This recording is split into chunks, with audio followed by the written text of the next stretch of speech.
तो आज मैं आपको एक अनोखी रहस्यमय कहानी सुनाऊंगा। अगर आप चैनल पर नए हैं तो अभी सब्सक्राइब कर ले, क्योंकि यह मेरा दूसरा नया चैनल है। तथा कहानी पूरा देखे, अंत में एक अनोखा रहस्य छुपा है। धन्यवाद। तो सुनिए।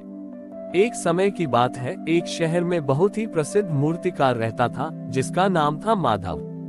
माधव की बनाई गणेश जी की मूर्तियां दूर दूर तक मशहूर थीं। वह अपनी कला को लेकर बहुत घमंडी था। उसे लगता था कि उससे बेहतर मूर्तिकार दुनिया में कोई नहीं है। गणेश चतुर्थी का त्योहार नजदीक आ रहा था। शहर के सबसे बड़े मंदिर के पुजारी ने माधव को बुलाया और कहा, माधव, इस साल तुम्हें गणेश जी की एक ऐसी मूर्ति बनानी है जो आज तक छोटी सी ने न देखी हो।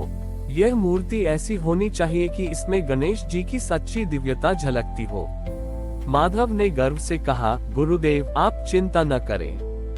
मैं ऐसी मूर्ति बनाऊंगा कि देवता भी उसे देखकर अचंभित रह जाएंगे। माधव ने अपने काम में जान लगा दी।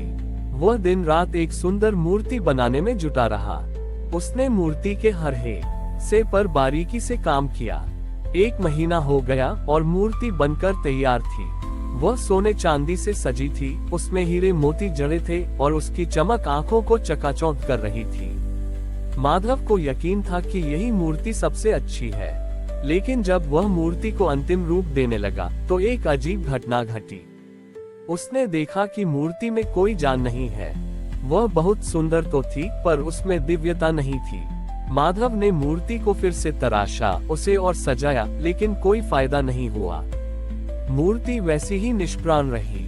माधव परेशान हो गया और उसे अपनी कला पर संदेह होने लगा। अगली सुबह माधव ने अपनी कुटिया के बाहर एक बूढ़े आदमी को देखा। बूढ़ा आदमी बहुत गरीब था और उसके हाथ में मिट्टी का एक छोटा सा टुकड़ा था।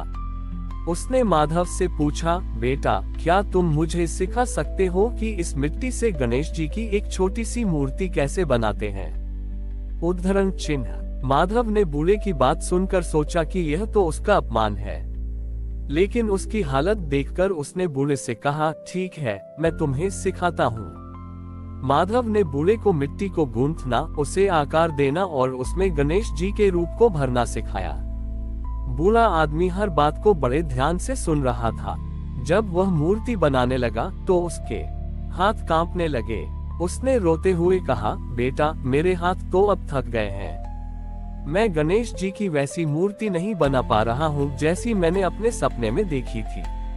माधव ने बूढ़े के हाथों में अपना हाथ रखा और कहा, बाबा, आप चिंता न करें। बस अपने दिल में गणेश जी की छवि को रखें और प्यार से इस मिट्टी को आकार दें। बूढ़े ने आंखें बंद कर ली और अपने मन में गणेश जी का ध्यान किया। उसके दिल में अपने पोते के लिए एक छोटी सी मूर्ति बनाने की सच्ची भावना थी, ताकि वह उसे अपने हाथ से चढ़ा सके। जब उसने आंखें खोली और मूर्ति को देखा तो वह पूरी हो चुकी थी। वह कोई भव्य मूर्ति नहीं थी, पर उसमें एक अद्भुत शांति और दिव्यता थी। माधव उस मूर्ति को देखकर हैरान रह गया। उसे समझ आ गया था कि उसकी भव्य मूर्ति में जान क्यों नहीं थी। उसमें घमंड था, जबकि बूढ़े की छोटी सी मूर्ति में सच्ची भक्ति थी। माधव ने अपनी गलती मान ली। उसने अपनी सोने चांदी की मूर्ति को एक तरफ रख दिया और उसी बूढ़े की बनाई छोटी सी मिट्टी की मूर्ति को मंदिर में छोटी स्थापित किया। पूरे शहर ने उस सादी मूर्ति में सच्ची भक्ति और दिव्यता महसूस की। माधव का घमंड चूर चूर हो गया और वह एक विनम्र कलाकार बन गया। उसने ये सीखा कि असली कलाकृति वही है जो दिल से बनाई जाती है, न कि दिखावे या अहंकार से। उस घटना के बाद माधव का जीवन पूरी तरह बदल गया। वह अपने घमंड को छोड़कर एक विनम्र और सच्चा कलाकार बन गया। उसने अपनी कला का उपयोग अब केवल प्रसिद्धि के लिए नहीं, बल्कि लोगों के दिलों में भक्ति जगाने के लिए करना शुरू कर दिया। माधव ने शहर के बच्चों को इकट्ठा करना शुरू किया और उन्हें मिट्टी से मूर्तियां बनाना सिखाया। वो उन्हें सिखाता था कि मूर्ति बनाने के लिए सिर्फ कला नहीं, बल्कि मन की पवित्रता और सच्ची भावना भी जरूरी होती है। उसने ये भी सिखाया कि प्रकृति से मिली मिट्टी का सम्मान करना कितना महत्वपूर्ण है। एक साल शहर में बहुत तेज बारिश हुई। नदी में बाढ़ आ गई और कई कच्चे घर बह गए। गरीब लोगों के पास न खाने को कुछ था और न रहने को। माधव को ये देखकर बहुत दुख हुआ। उसने गांव वालों से बात की और कहा, इस साल हम गणेश चतुर्थी नहीं मनाएंगे। हम सब मिलकर इन गरीब लोगों के लिए घर बनाएंगे। लोगों ने पहले तो विरोध किया, ये कैसे हो सकता है? गणेश चतुर्थी तो हमारा सबसे बड़ा त्योहार है।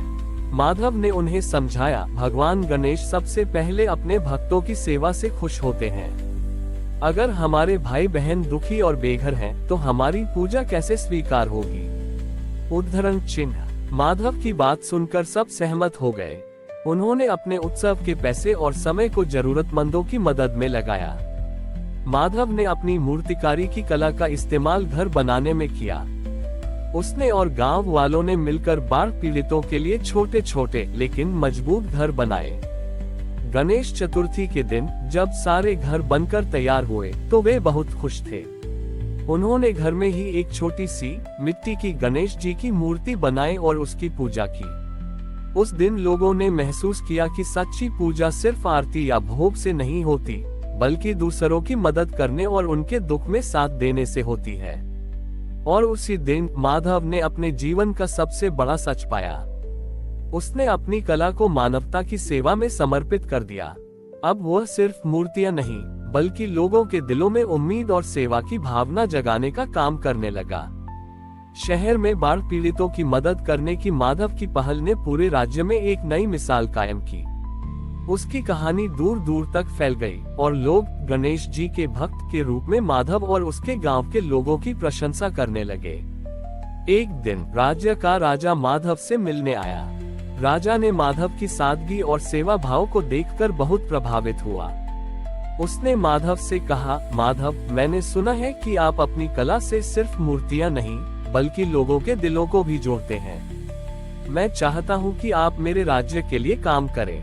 मैं आपको सोने और चांदी से भरी छोटे हुई एक बड़ी हवेली दूंगा। माधव ने विनम्रता से राजा का प्रस्ताव ठुकरा दिया। राजा हैरान हो गया।